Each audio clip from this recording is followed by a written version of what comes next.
This story is about a giant and a little guy with a slingshot. Yeah, we know this one. So all David's brothers were going against like this army. He was delivering bread to his brothers because they were the soldiers, and then he was like, and everybody was afraid, and he was like, I want to fight Goliath, and then he fought Goliath. They were too scared to fight him, but David didn't need any armor because it didn't fit him. He just used his slingshot and a couple fast stones. David came out and hit him with a rock. And swing, swing, swing. And crush. He would put a stone in here and then he'd go, and it would hit her in the forehead. Take her slingshot. David was brave because God protected him. You may have a sword, but I had the power of God. But it was not him. It was God who helped him. Okay, how big do you think Goliath was? He probably wasn't like 100 pounds. a little bigger than that shelf over there. Oh, I know this one. It was 9 or 90 feet. Probably like 10, Probably like 100 pounds. Probably 1,000 pounds. I think a giant would be maybe 3 to 2 school buses long. Any last words from you? Bye. Is there anything else you want to say?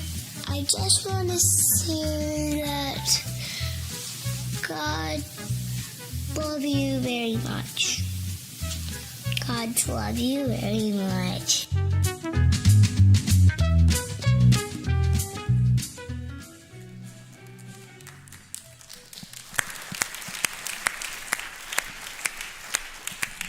Well, good morning, friends. It's been a fun journey, hasn't it? I want to thank all of the kids. Some of the kids might actually be in the room, but moms and dads of the kids, siblings of the kids who participated in these videos all summer long. We were kind of lamenting earlier this morning, like, oh man, what are we going to do now? Like, this has been, the bar has been raised. And also thank you, Tina, who welcomed you here this morning. She's our communications director, and that was her voice on those videos, helping draw out the kids and as they tell the stories. So thank you for the work that you put in, Tina and kids team. This has been a whole lot of fun. If you're new with us, what a great place to be, right? We have a ton of fun here, and our kids know some things about the Bible. And it's been a lot of fun to see this top 10 list that they came up with for us to consider the top 10 Bible stories for a life of faith. And throughout the summer, that's what we've been doing. We've been looking at these stories in case you missed it. Maybe you didn't grow up around church. Maybe you're newer to these things. We counted down some of the most important stories. And for all of us, even if you do know the stories, there's so much in them that you might have missed. I know I missed a lot. This has been a summer of learning for me, a lot of details about these stories, and it's been really exciting, really fruitful. So if you're new, so glad you joined in. You can go to our website and catch up on ones that you missed if you like. We've also done a podcast series with this to talk further about some of these stories, so you can take advantage of that as well on our YouTube channel. So been a lot of fun, excited to wrap it up today with number 1, David and Goliath. And there's some great things in this, and I think by the time we're done, you will agree with me, it deserves this number 1 spot. Now, I will say again, in case some of you forgot, we exempted Christmas and Easter. So those of you theologians in the bunch saying, are you kidding me? This is more important than Christmas and Easter? No, we don't think it's more important. But we figured most people didn't miss Christmas and Easter, right? We exempted creation, and we exempted Daniel, because I preached on Daniel back in the fall. You can go to the website and look at our sermon series, Dual Citizenship, for Shadrach, Meshach, and Abednego, and the fiery furnace, and all the things. So this is where we've been. Glad you're here. Hope you'll stick around with us as we head into the fall. And I don't need to tell you, we are turning the corner. Even though the heat of summer came back to us this past week, fall is coming, a new season is coming. And with that, a couple of things. So if you consider Lake Norman Baptist your church home, especially if you are a covenant member of our congregation, one little note for you. Next week, we're going to have our vote on our budget for the upcoming year that starts in September. Also, our deacons and other officers for our committees. If you're a member, you can look for an email this week with a summary of our budget, the names of the team members and the officers that we're nominating. And then next week, Sunday through Wednesday, in person and online, we encourage you to participate in that vote. And then also, we are 2 weeks exactly to the day from the end of our fiscal year as we close out this fiscal year and head into the new year. Right now, we're at about 90% of our goal for this year. So for us, that means there's about a $200,000 gap that we're praying to be able to close over the next 2 weeks. There are about 300 households that make up the church family here at the church right now. And so if you've not made a gift this month and you have the capacity, the ability to do so, I would encourage you. If you believe in the mission and vision of our church, this is your church, I would encourage you to make a gift to help support and lean into the mission and vision that God has called us to bring healing, connection, and purpose to people all around Lake Norman through the love of Jesus in this next ministry year. And then one final thing before we get to David and Goliath. You may remember several months ago, we started a prayer initiative. We called it A New Story, where we're praying for new stories of healing, connection, and purpose all around our community. Well, about 45 people have spent the summer meeting every week for 9 weeks in groups of 3 to 5 to pray for the Holy Spirit to be at work in us, through us, to reach our community. Just yesterday, we had a celebration breakfast together over here in the fellowship hall and shared stories of what God has been putting on our hearts, how the Holy Spirit has been at work in our congregation and out in our community. And I'm excited over the course of this next year to unfold some of these new initiatives, these things that God has put on the heart of our congregation to bring the love of Jesus in some new ways, to build some new bridges into the Lake Norman community, to remove some barriers that might be holding people back, and to take some bold steps of compassion, hospitality, generosity, and commitment to see the love of Jesus spread into our community.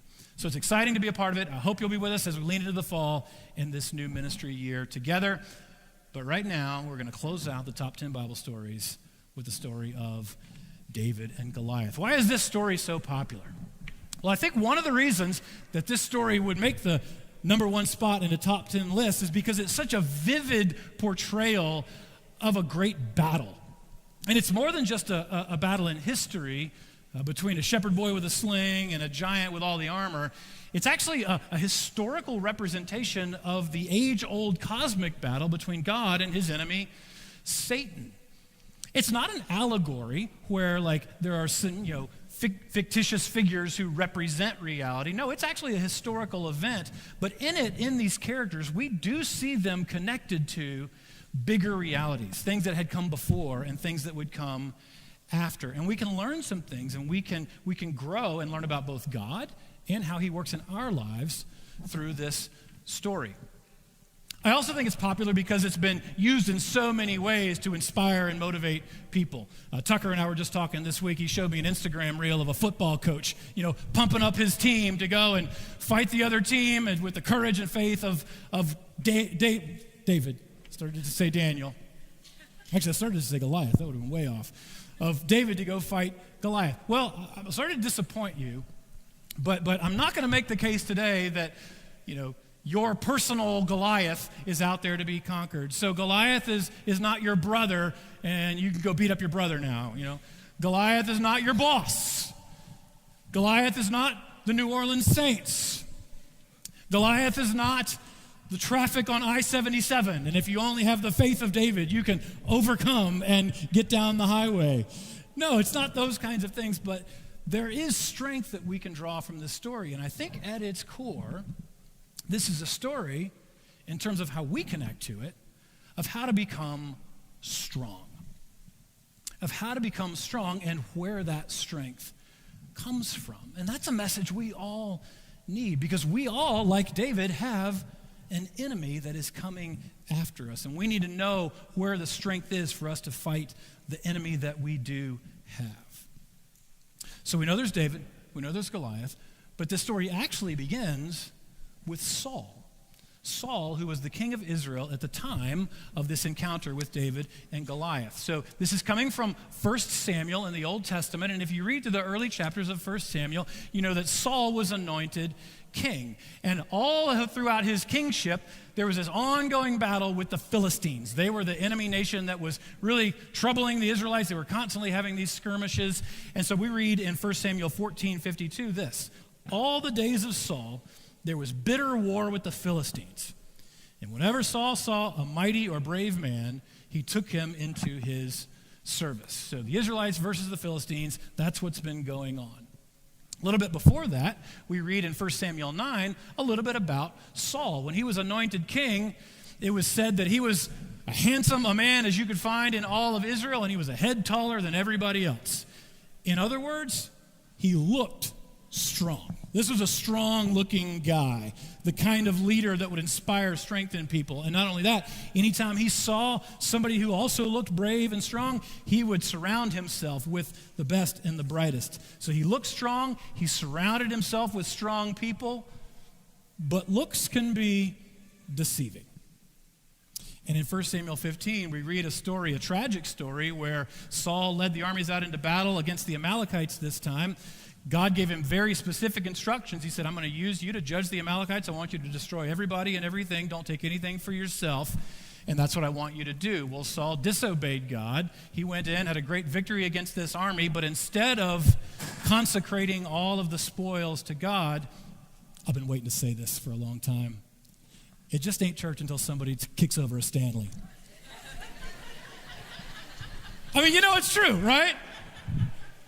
I'm not looking your way. But I know you got the Stanleys, and somebody's going to kick one over.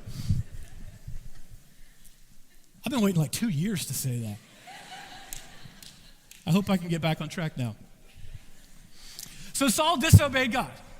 And instead of consecrating the spoils of the battle to God and doing what God called him to do, Saul did the exact opposite. He went off and built a monument to himself.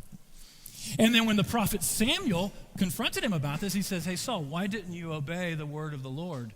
Saul tried to appear, worshipful and faithful. And he said, oh, well, the soldiers kept the good stuff in order to sacrifice it to God. Well, that was a patent lie, and he was trying to cover up his selfish pride with this false act of worship, this appearance of faithfulness. And as a result, God said to him through Samuel, the kingship is going to be removed from you. So even though Saul looked the part, he appeared strong, when he disobeyed God, the Spirit of the Lord was taken from him, and his role was going to be removed. And that was announced to him that day. And so even in seeing Saul, who is a figure of a self-reliant, self-serving person, we learn that strength is going to be found somewhere else. Saul is this figure of the human spirit that gets puffed up with pride when things go well. And as we're going to see in a few minutes, when he's threatened, he's paralyzed by fear. And so in Saul, we see this figure of a self-reliant, self-serving person. And I think that's important for us to note. Even before we get to the battle between David and Goliath, sometimes we are drawn to what appears strong, right? People that look strong. We want to gravitate to those people. But this story is going to show us in vivid detail that we need to look for the real strength that we need somewhere else. Which leads us to a character in this story that doesn't get a whole lot of credit, but is the real power behind everything that we see, and that is the Spirit of the Lord. So after it was announced that Saul was going to be removed as king, it was said that the Spirit of the Lord was taken from him, and God sent the prophet Samuel out to find the next king, to anoint someone else to take Saul's place. And this is the story, you may know it, of Samuel going to Jesse. Jesse had his sons, and God told Samuel, one of Jesse's sons is going to be the next king. So he started with the oldest, a son named Eliab, who kind of looked like Saul. He was tall and handsome, and Samuel said, surely that's the next king, because he looks strong. But in this famous quote from the Lord, God said to Samuel, don't be deceived by outward appearances. Man looks on the outside, but God looks on the heart. So we're looking for strength somewhere else. And of course, eventually, Jesse brings his youngest son David out from the fields, and David is anointed the next king. And this is what we read about in 1 Samuel 16:13. It says, so Samuel took the horn of oil and anointed him in the presence of his brothers. And here it is. From that day on, the Spirit of the Lord came powerfully upon David. So we're going to see a lot of details, a lot of cool stuff in the battle between David and Goliath. But in all of it, behind all of it, through all of it, this is what is happening. It's the Spirit of the Lord working powerfully through David. It's not ultimately David himself, but it's the Spirit of the Lord who is empowering him. Which brings us to 1 Samuel 17 and the encounter between David and the next character, Goliath. So 1 Samuel 17 opens up by introducing us to this next character, and it says this. Now the Philistines gathered their forces for war and assembled at Soko in Judah. They pitched the camp at Ephes Damim between Soko and Azekah. Saul and the Israelites assembled and camped in the valley of Elah and drew up their battle line to meet the Philistines. The Philistines occupied one hill and the Israelites another, with the valley in between them. A champion named Goliath, who was from Gath, came out from the Philistine camp. His height was 6 cubits and a span. Not quite 3 to 2 school buses, but 9.5 feet is about the height of Goliath. Big man. He had a bronze helmet on his head and wore a coat of scale armor of bronze weighing 5,000 shekels, about 125 pounds. On his legs, he wore bronze greaves, or like shin plates, and a bronze javelin was slung on his back. His spear shaft was like a weaver's rod, big pole, and its iron point weighed 600 shekels, about 15 pounds, the tip of the spear. And his shield bearer went ahead of him. So the obvious description here is that Goliath was an imposing figure. Not only was he 9.5 feet tall, huge, but he was, decked out in this armor. And of all the pieces of armor, the one that gets the most attention and receives the most detail is this scale armor that's described as being 125 pounds, so heavy scale armor that he was covered in. Now picture this. Like a scale, there would be like little, pieces of bronze overlapping one another, running down his entire body. What would that have looked like? Would have looked like a serpent. Like a snake. You can picture the scales of a snake. And that's the defining feature of Goliath's armor. And that's a really important detail because we've met a serpent before. At the beginning of the Bible, in Genesis 3:1, we see this. Now the serpent was more crafty than any of the wild animals the Lord God had made. He said to the woman, "Did God really say you must not eat from any tree in the garden?" And of course the story unfolds that the serpent deceived Eve. She gave some of the fruit to Adam, and he led them away from faithfulness to God. The serpent got in Eve's head and deceived her, leading her away from God. And in case you missed it, this is what the serpent is still doing today. And this is what he's trying to do to you and to me every single day. So the presence of this serpent figure is really important for us to see what's happening in this story. Because just like Saul is this figure of a self-reliant human spirit, Goliath is a figure of a satanic spirit, a deceiver, a serpent-like figure who is a manifestation of Satan's age-old strategy to deceive and destroy God's people, to lead people away from God. And this is Goliath. And how did he go about that strategy? We see it in what he says. Beginning in verse 16, Goliath stood and shouted to the ranks of Israel, "Why do you come out and line up for battle? Am I not a Philistine, and are you not the servants of Saul?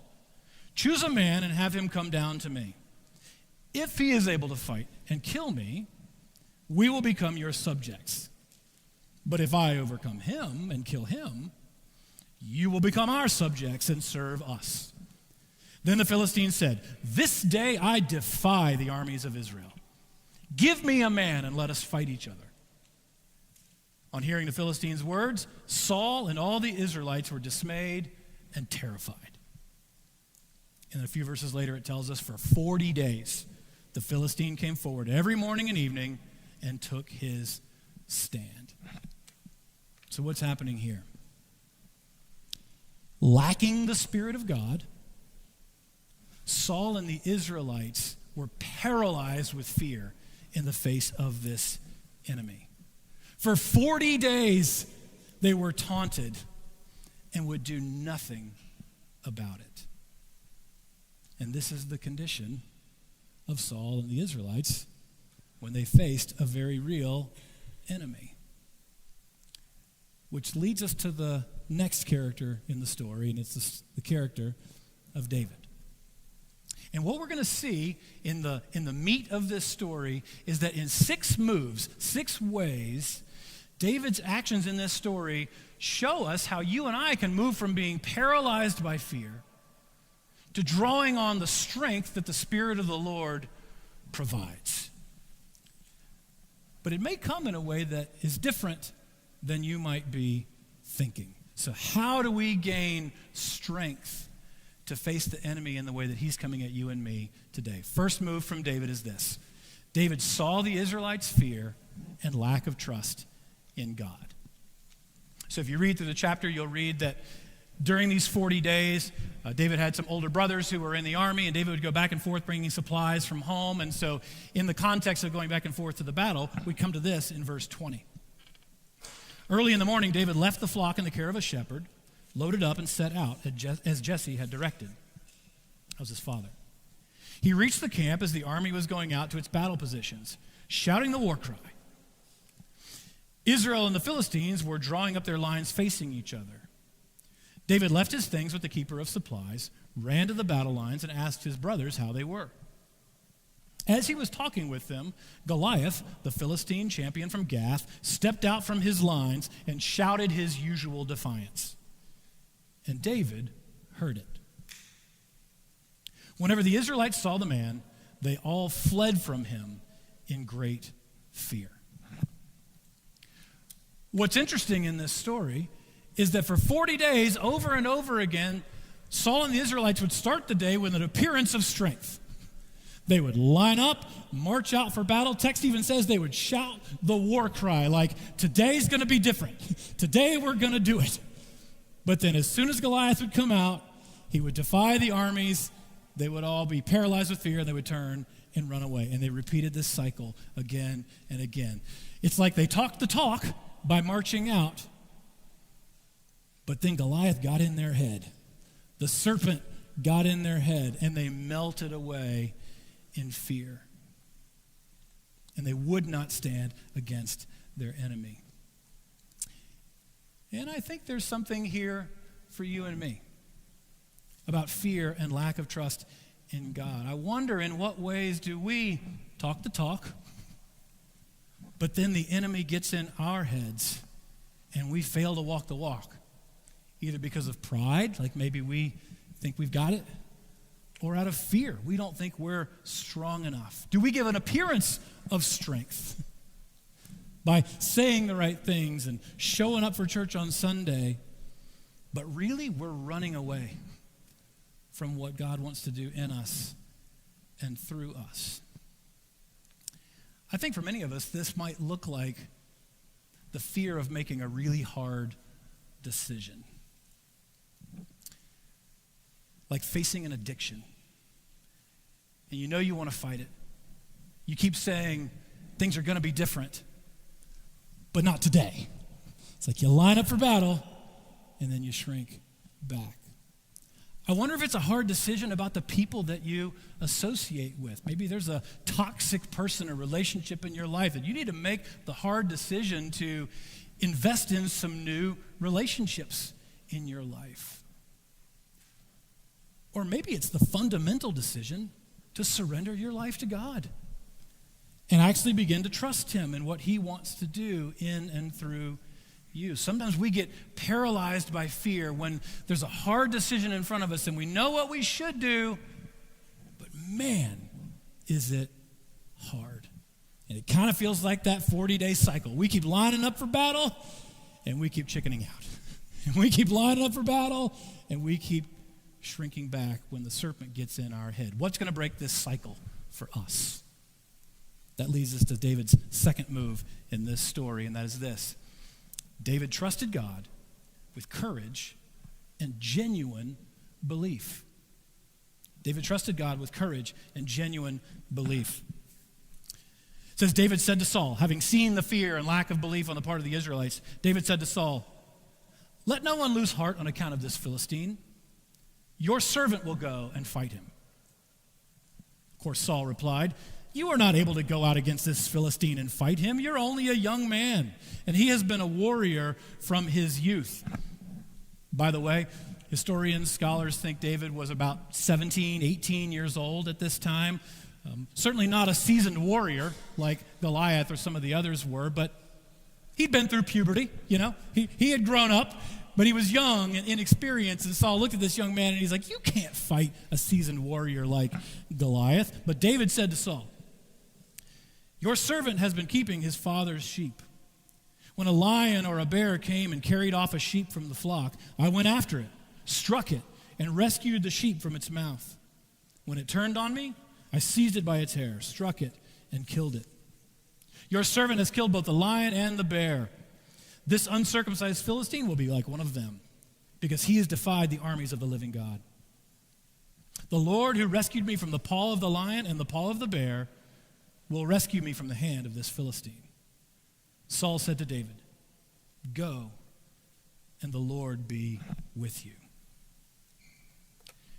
Do you see the contrast beginning to emerge there? Unlike Saul, David looked back at the victories that God had given him, and he gave God credit. He recognized that when he killed a lion or killed a bear, it wasn't because he was so tough or cunning. It was because the Lord gave him that strength. He wasn't puffed up with pride. He trusted in God, and that's where his courage came from. He recognized the Spirit of the Lord at work in him. He remembered the past, and it gave him confidence that God would do it again, that he would deliver him again, now that the stakes were a whole lot higher. And not that they weren't high with a lion and a bear. I don't want to meet one of those either. But here's where he drew his strength. And in that, just like Saul is a picture of that self-reliant human spirit, just like Goliath is that figure of a serpent or the satanic spirit in the world, David is a picture of God's anointed servant who possesses the Spirit of the Lord. When things went his way, when things went well, he saw the Lord's hand in it. And when he was threatened by the enemies, by Goliath, he didn't back down like Saul and the Israelites did. In the Spirit of the Lord, he rose and stepped forward and said, "The Lord will deliver him into my hands. Don't be dismayed. I will fight him." Now let's pause and reflect for a minute here, because there's a lot here for us to learn from David, and we can and should learn from David. But ultimately, this story reveals David as a Christ figure, as a messianic figure. And he's going to go on to do things that only the Lord's anointed Messiah can do. Things like save the people from certain destruction and slavery, to go to battle with the serpent, who is this figure of the satanic power in the world. And what we see in that is that the human spirit of Saul cannot stand against the satanic spirit of Goliath, the serpent. But the divine spirit, the Spirit of the Lord, can and does. And so David stepped forward with courage, genuine faith. And so as this Christ figure, David is connected ultimately with Jesus. And that connection gets stronger and stronger as the story unfolds, which leads us to the third move that David made, and that is this. David declined Saul's armor and chose his own weapon. David declined Saul's armor and chose his own weapon. The kids portrayed that really well, didn't they? They're like, it says, then Saul dressed David in his own tunic. He put a coat of armor on him and a bronze helmet on his head, kind of like Goliath's armor. David fastened on his sword over the tunic and tried walking around because he was not used to them. I cannot go in these, he said to Saul, because I'm not used to them. So he took them off. Then he took his staff in his hand, chose 5 smooth stones from the stream, put them in the pouch of his shepherd's bag, and with his sling in his hand, approached the Philistine. Now, as we read this story, you might imagine that David and his sling and staff probably looked pretty foolish going against somebody like Goliath. And I think we're probably supposed to get that impression. And to the soldiers all around, both on the Israelite side and the Philistine side, I'm sure they thought, what a fool, this young man. And also, what a fool Saul, to put the fate of his army and the Israelite people in the hands of this 17, 18-year-old dude who'd never been in a battle in his life. What a fool. In case you missed it, it may not have been quite as foolish as it might seem. One of the details that historians point out, if you go reading through the book of Judges in chapter 20, you read about the Benjamites, which is what David was. He was from the tribe of Benjamin. And one of the things about the Benjamites is that they were really good with a sling. And in Judges 20, verse 16, it says a lot of these Benjamites could whip a sling and throw a stone and hit a hare across the field and not miss. Really good dead-on aim with a sling and a stone. And then you kind of get to thinking about it. If I'm going to go up and fight somebody like Goliath, I'd rather sling a stone from a long way away, than walk up with a sword and get up close. So maybe it wasn't as foolish as it seems, which invites us to think about this on a couple of layers. As we think about what we might learn, just observing what's happening here, one of the things we see God doing with David is using his natural abilities. Like, he called David forward, and the Spirit of the Lord empowered him to do what David was good at. He didn't call David to be somebody he wasn't. He used the natural abilities that he had given him. And you know what? It's the same with us. And I think some of us are more equipped to face the enemy's attacks in our lives than we think. God's equipped you with more than you might think to draw on his strength. And I think that's one thing to think about, to ponder and consider as we see David's choice of a weapon. But there's something greater than that here. David did not go after Goliath with a sword. He went after him with a sling. And while that may have appeared foolish and unexpected, it was actually wise. And it's the same with Jesus.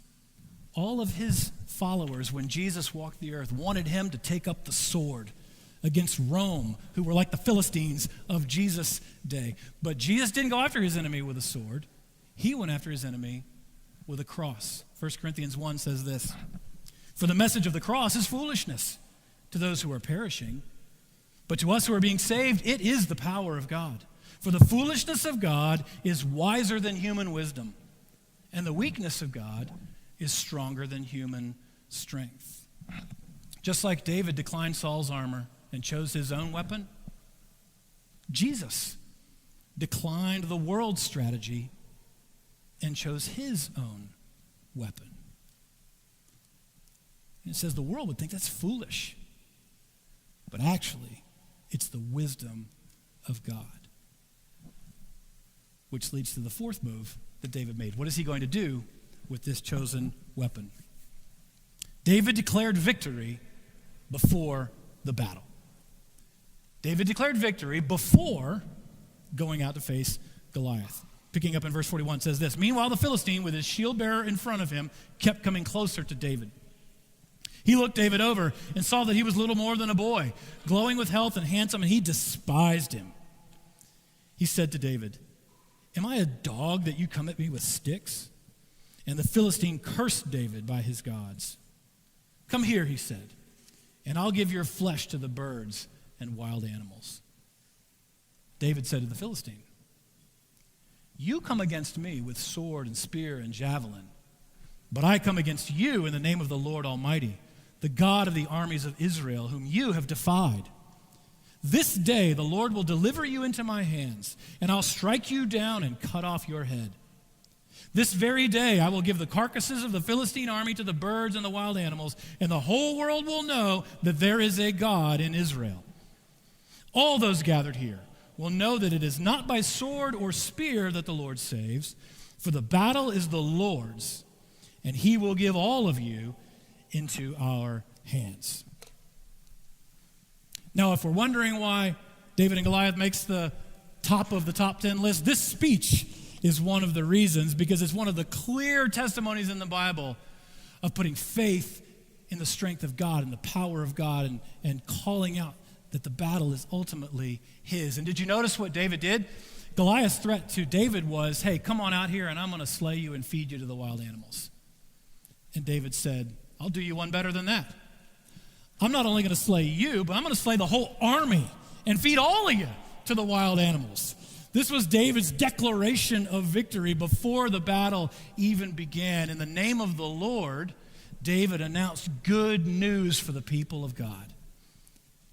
Good news that victory was coming. And it's very similar to what we see him writing in Psalm 20. He says, now this I know, the Lord gives victory to his anointed. He answers him from his heavenly sanctuary with the victorious power of his right hand. Some trust in chariots and some in horses, but we trust in the name of the Lord our God. The good news is that there was a God who saves, and the battle was already won. And so David declared victory before the battle. And did you know Jesus did the same thing? When Jesus stepped out onto the battlefield of his earthly ministry, we read in Luke chapter 4 this announcement. Jesus said, the Spirit of the Lord is on me because he has anointed me to proclaim good news to the poor. He has sent me to proclaim freedom for the prisoners and recovery of sight for the blind, to set the oppressed free and to proclaim the year of the Lord's favor. Jesus also declared victory before the battle. His declaration of victory was to set the oppressed free. Freedom for the prisoners. And that was both literal and also spiritual. He announced freedom for those who would come to him and follow him and receive his Spirit. And that includes you and me in that invitation. So Jesus declared victory before the battle just like David did. But that begs the question, would the victory come? Would they be validated in this declaration of victory? Which leads to the fifth move, and that is this. David crushed the head of the serpent. David crushed the head of the serpent. And if that phrase sounds familiar to you, good. As the Philistines moved closer to attack him, David ran quickly toward the battle to meet him. Reaching into his bag and taking out a stone, he slung it and struck the Philistine on the forehead. The stone sank into his forehead, and he fell face down on the ground. So David triumphed over the Philistine with a sling and a stone. Without a sword in his hand, he struck down the Philistine and killed him. And of course, this sounds familiar because it recalls a familiar promise. In Genesis 3:15, after the serpent had deceived Adam and Eve and they took the fruit, this is what the Lord said to the serpent. He said, I will put enmity, that is strife, animosity between you and the woman, and between your offspring and hers. He will crush your head, and you will strike his heel. So the sentence of death for the serpent, God's great enemy, is that, yeah, you will strike the heel of the descendant of the woman, but he is going to crush your head. And here we see a meaningful fulfillment of that promise. And it points us to the ultimate fulfillment of that promise at the end of the Bible. Revelation 12 shows us this. In case there was any doubt about who the serpent is, the great dragon was hurled down, that ancient serpent called the devil or Satan, who leads the whole world astray. He was hurled to the earth and his angels with him. Then I heard a loud voice in heaven say, now have come the salvation and the power and the kingdom of our God and the authority of his Messiah, that is Jesus.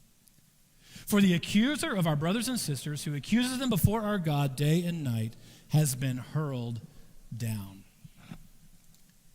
When we see David crushing the head of the serpent, that stone cracking the skull of Goliath, it points to what Jesus has done on the cross and will ultimately complete in his second coming. Jesus crushed the head of the serpent. Which leads to the sixth and final move. And this is where the news gets really good for you and me. And that is this: David's victory empowered the Israelites to defeat the enemy army. David's victory empowered the Israelites to defeat the enemy army. It says, David ran and stood over Goliath after he had fallen face down on the ground. He took hold of the Philistine's sword and drew it from the sheath. After he killed him, he cut off his head with the sword. When the Philistines saw that their hero was dead, they turned and ran. Then the men of Israel and Judah surged forward with a shout and pursued the Philistines to the entrance of Gath and to the gates of Ekron. Their dead were strewn along the Shaaraim road to Gath and Ekron. So when David won that victory over Goliath, what happened to the Israelite army? Suddenly that cycle of paralysis by fear was broken, and it says they surged forward from their battle lines. And in case you missed it, in this story, ultimately, you and I aren't David. You and I are that Israelite army. Without the Spirit of God, we are just as prideful and fearful, self-reliant and self-serving as Saul. When things go well for us, we get puffed up with pride. When we get threatened, we get paralyzed by fear. But when we follow the Son of David, Jesus Christ, the Spirit of the Lord transforms us. And his victory over the serpent is what empowers you and me to have victory over our enemies, over the manifestations of that same serpent trying to lead you and me away from God and down a path of destruction.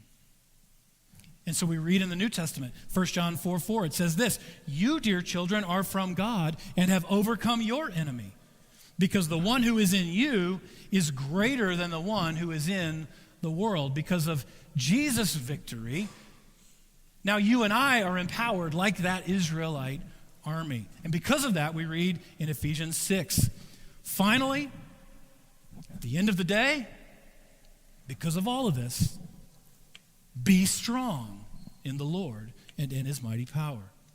Put on the full armor of God so that you can take your stand against the devil's schemes. For our struggle is not against flesh and blood, but against the rulers, against the authorities, against the powers of this dark world, and against the spiritual forces of evil in the heavenly realms. Jesus' victory empowers us to defeat the enemy's army. And make no mistake, in case you missed it, we do have an enemy who has an army. And he's all the time trying to get in your head and mine, to puff us up with pride, to say we don't really need God so much, we can do life on our own, or to paralyze us with fear. But the way to be strong is to get the serpent out of your head by getting the Spirit of the Lord in your heart. The way to be strong is to get the serpent out of your head by getting the Spirit of the Lord in your heart. And that's made possible because Jesus has crushed the head of the serpent. So that greater is the one who is in you than the one who is in the world. You can be strong. Would you bow your heads with me? Just think for a moment, reflect on the power that's available to us through the Spirit of the Lord, through what Jesus has already accomplished. And so I wonder, as you think about your own life, are you self-reliant, self-serving? maybe even deceived by your own pride. Like you hear these things, but really your confidence is in yourself. Maybe you want to look strong like Saul. Or are you paralyzed by fear of facing your addiction, of ending a harmful relationship, of putting yourself out there in what God is calling you to do? Or maybe of simply surrendering to God. That feels like the hardest decision of your life. Am I really going to trust God? Are you talking the talk? But then the enemy gets in your head and you just keep shrinking back. The way to be strong is to get the enemy out of your head through the Spirit of the Lord in your heart. And I'm speaking to some of you today who've heard this a lot, maybe your whole life. You've been hearing these kinds of messages about what Jesus has done for you, but you've never surrendered to God. If that's where you are today, I want to invite you to see that it's not in being like Saul, certainly not surrendering to the serpent. Life, real power, real strength is found in the Spirit of the Lord that comes through following Jesus and trusting in what he has done for you. And you can take a step today of making that decision simply by acknowledging you've been going your own way. In your own words, you can say to God in your heart, Lord, I've been self-reliant. I've been self-serving. I recognize it. I see it now. I can't face the enemy who is attacking me. But thank you, Jesus, for giving your life, not with a sword, but with a cross, so that I could be forgiven and receive your Spirit. Would you give me your Spirit? Help me to follow you. If that's you, share that decision with somebody you know and trust, a friend or family member who's a little bit further along than you, a leader here at the church, one of the staff, myself. We want to help you take steps of tapping into that power to be strong, to face those attacks that the enemy constantly brings at us. And instead of turning tail and running, finding victory. And for all of us, Father in heaven, I thank you for not just this story, but every one of the stories that we've learned this summer that carry this consistent theme. You are the one who saves, and you do it by your power. The battle is yours, and we thank you for that. Help us to learn what it means to receive the power of the Spirit of the Lord, to trust in you, and to follow Jesus. And we thank you for this opportunity. In Jesus' name, amen.